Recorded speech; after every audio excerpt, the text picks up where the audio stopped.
Hello everyone, welcome back to our channel. दोस्तों, आज हम पढ़ते हैं परिवार के प्रकार के बारे में।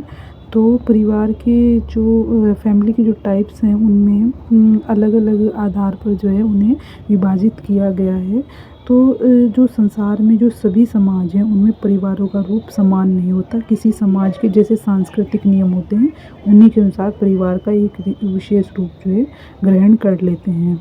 तो इस तरह से सभी प्रकार के परिवार को 3 आधार पर विभाजित किया जा सकता है। पहले नंबर पे आता है सत्ता, स्थान और वंश नाम के आधार पर। सत्ता, स्थान, वंश नाम के आधार पर जो परिवार का वर्गीकरण है वो पहले नंबर पे आता है मातृसत्तात्मक परिवार।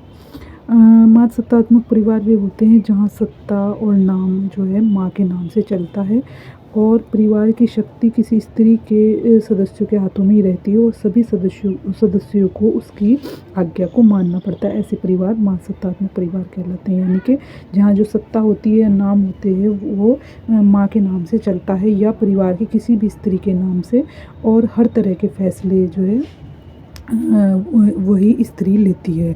तो ऐसे परिवार मातृसत्तात्मक परिवार होते हैं। दूसरे नंबर पे आता है पितृसत्तात्मक परिवार, जहाँ जो सत्ता वंश नाम जो पिता के नाम से चलती है या परिवार में पिता को प्रधानता दी जाती है। तो ऐसे परिवार को पितृसत्तात्मक परिवार कहते हैं।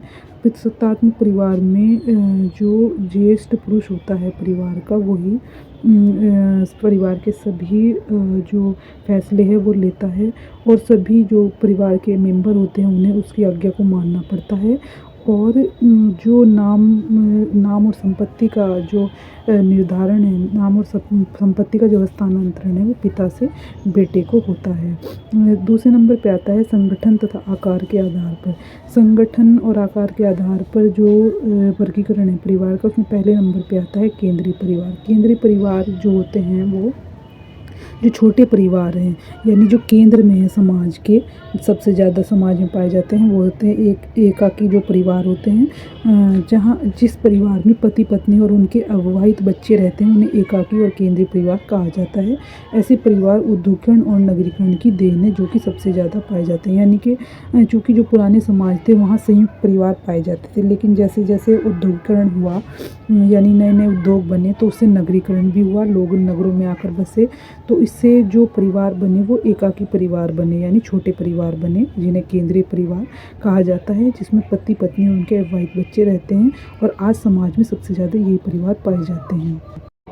सेकंड नंबर पे आता है संयुक्त परिवार। संयुक्त परिवार वो होता है जब किसी परिवार में 3, 4 या उससे अधिक पीढ़ियाँ एक साथ रहती हों, जो कि रक्त संबंध से जुड़ी हुई हों, उनकी पत्नी, विवाहित और अविवाहित बच्चे किसी बुजुर्ग जो व्यक्ति है उसके निर्देशन में रहते हों, तब ऐसे परिवार को हम संयुक्त परिवार कहते हैं। जो संयुक्त परिवार होता है वो एक बड़ा परिवार होता है जो कि अधिकतर जिसमें 3, 4 पीढ़ियाँ एक साथ रह रही होती हैं। थर्ड नंबर पे आता है विस्तृत परिवार।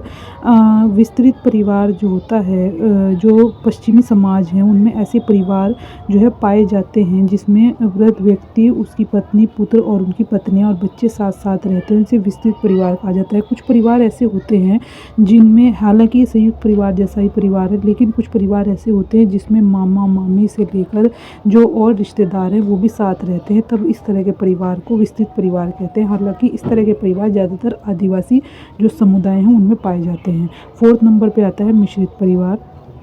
मिश्रित परिवार से कहते हैं जिसमें केंद्रीय और संयुक्त परिवार दोनों तरह की विशेषताएं जो है एक साथ देखने को मिलती है। इनका संगठन और आकार जो है मध्यम स्तर का होता है। जो इसमें संयुक्त और केंद्रीय दोनों तरह के परिवार रहते हैं वो मिश्रित परिवार है। अब आता है थर्ड नंबर पे विवाह के स्वरूप के आधार पर, यानी कि विवाह का जो स्वरूप यानी उसका प्रकार किस तरह का है उसके आधार पर जो परिवार के प्रकार उसमें आता है पहले नंबर पे एक विवाही परिवार। एक विवाही परिवार का मतलब होता है जिसमें पति पत्नी और उनके बच्चे रहते हों और जहाँ ये किसी भी व्यक्ति को ये अधिकार ना हो, मतलब पति पत्नी में से दोनों को किसी को ये अधिकार ना हो कि बिना विवाह विच्छेद या तलाक के या किसी सदस्य की मृत्यु हुए बिना वह दूसरी शादी नहीं कर सकता।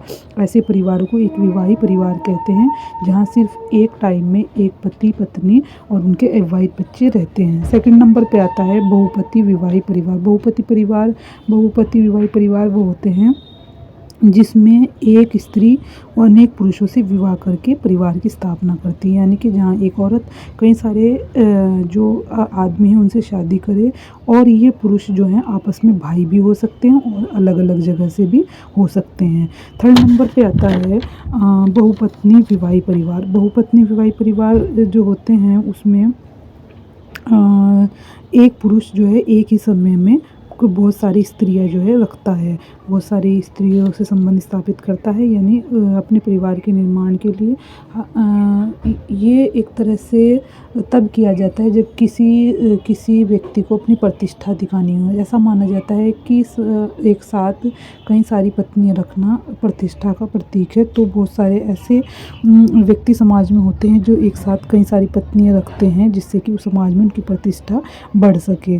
और बहुपति जो परिवार है वो ज़्यादातर आदिवासी समुदायों में पाया जाता है, क्योंकि आदिवासी जो समुदाय हैं वो अधिकतर मातसत्तात्मक होते हैं। तो इसलिए वहाँ इस तरह का प्रचलन पाया जाता है कि स्त्रियां जो हैं बहुत सारे आदमियों से शादी करती हैं। तो ये थे परिवार के प्रकार जो कि संगठन के आधार से लेकर विवाह के आधार और सत्ता और स्थान के वंश नाम के आधार पर थे। तो आई होप आपको समझ आ गया होगा कि परिवार के प्रकार कौन कौन से हैं। वीडियो देखने के लिए आपका बहुत बहुत धन्यवाद।